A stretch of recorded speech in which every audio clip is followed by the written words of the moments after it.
chovia há muito tempo no Rio de Janeiro. Sol, praia e Maracanã com público. Essa foi a primeira vez que o estádio abriu as portas para o torcedor em um jogo de Campeonato Brasileiro desde o início da pandemia. Quase 8.000 pessoas compareceram nas arquibancadas e puderam assistir mais um espetáculo. Sem vencer na competição há 2 rodadas, a equipe de Renato Gaúcho precisava pontuar para não deixar o líder Atlético Mineiro escapar de vista. E os paranaenses, que optaram por usar um time alternativo, se tornaram presa fácil. A bola mal começou a rolar e Bruno Henrique já mandou o cartão de visitas. O Flamengo só precisou de 4 minutos para balançar a rede. Inspirado, Andréas Pereira carimbou a trave. No rebote, Everton Ribeiro abriu o placar. 1-0. Os atleticanos mal puderam respirar e sofreram o segundo.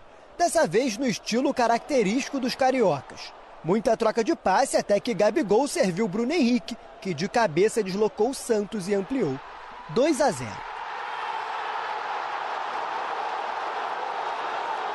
O primeiro ataque do Atlético só aconteceu aos 37 minutos. Logo em seguida, pênalti. Rodrigo Caio chegou atrasado e fez falta em Carlos Eduardo. Mas o jogador paranaense estava impedido e o lance foi anulado. Na cobrança de falta de Nicolas, Diego Alves precisou se esticar, mas os ataques pararam por aí. E foi justamente quando o Atlético parecia melhor na partida que o Flamengo respondeu à altura.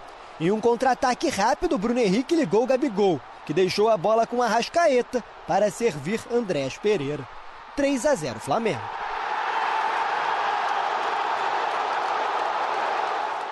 O sonho do treinador é que a equipe possa jogar sempre dessa forma que nós jogamos no primeiro tempo, mas é impossível pelo ritmo. No intervalo o tempo virou, e não estamos falando do jogo, e sim da chuva que tomou conta do Maracanã.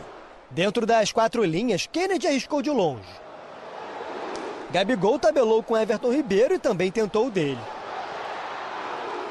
Diego Alves não foi muito requisitado, mas quando participou não deixou a desejar e garantiu o placar.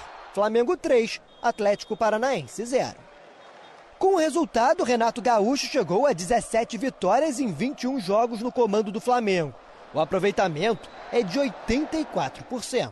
Trabalho, pelo menos na minha opinião, muito bom, até porque os números não mentem.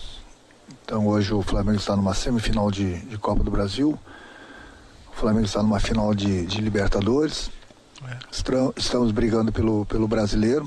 Essa foi só a primeira das 4 vezes que as equipes vão se encontrar nos próximos dias.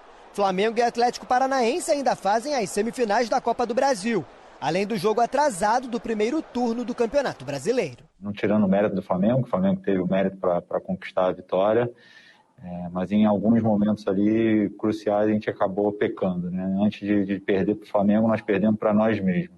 Agora o Flamengo volta a atenção para um problema.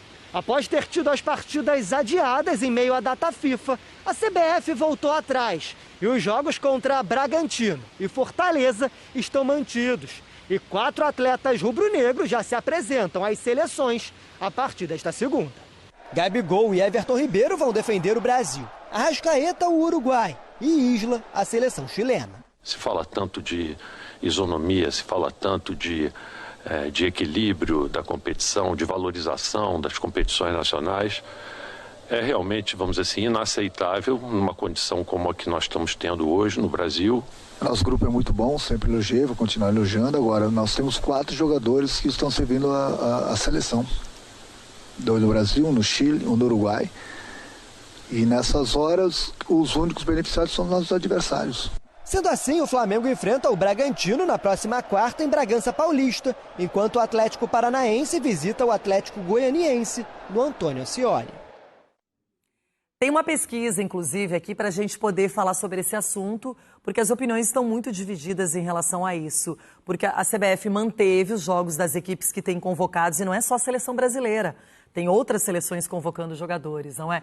Então aqui, ó, deixa eu olhar. A CBF está certa em manter as rodadas do Brasileirão durante a data FIFA. Por enquanto, o não está prevalecendo. Qual é a sua opinião, Denilson? A minha opinião é que tem que sempre parar quando tem jogo da seleção brasileira. Eu acho que tem que parar. Para o calendário brasileiro. Mas não vai parar o calendário brasileiro justamente por causa de toda essa situação que o mundo viveu, especialmente o Brasil, que esse calendário que nunca foi um calendário confortável, independentemente da pandemia. A gente sempre teve essa discussão em relação ao calendário do futebol brasileiro. Agora, os clubes também nunca foram unidos, né, em relação a esse calendário. Nunca tiveram a união. Só para citar alguns exemplos, Flamengo envolvido quando ninguém queria a torcida e aí não havia um acordo assinado, era um acordo muito mais verbal do que qualquer outra coisa, o Flamengo queria ter torcida. Agora, todos os capitães, né, mandaram uma carta pedindo aí para que o campeonato não fosse interrompido por causa do calendário, para que eles tivessem aí as férias. O único clube que não assinou, o único capitão, se pode dizer assim, foi o Flamengo. Então, assim, eu acho que a CBF foi muito mais motivada através dessa carta dos capitães assinada por todos os capitães para tomar essa decisão de não parar e enforcar aí o calendário especialmente agora nesse caso do Flamengo. E eu entendo a reclamação do presidente, eu entendo a reclamação do Renato Gaúcho, porque tem que olhar pro bem-estar do clube. É que assim, ó, tem uma coisa, o Flamengo especificamente, todos os convocados pelas seleções são titulares do Flamengo. Então você pega outros times, como o próprio Inter, que tem 3 jogadores, só o Edenilson é titular, o Guerreiro e o Palácios não, mas são jogadores que podem entrar a qualquer momento e ajudar o time. O Palmeiras, que tem 3 também, todos eles importantíssimos, todos eles jogando Piquerez, o Gustavo Gomes e o goleiro Everton. Então todo mundo tem prejuízo. Na minha opinião, eu acho que a gente vai entrar num momento decisivo. Tem agora uma possibilidade de G9 no Campeonato Brasileiro. E quando você perde jogadores importantes, você não tem a mesma qualidade. Seja titulares ou no banco de reservas.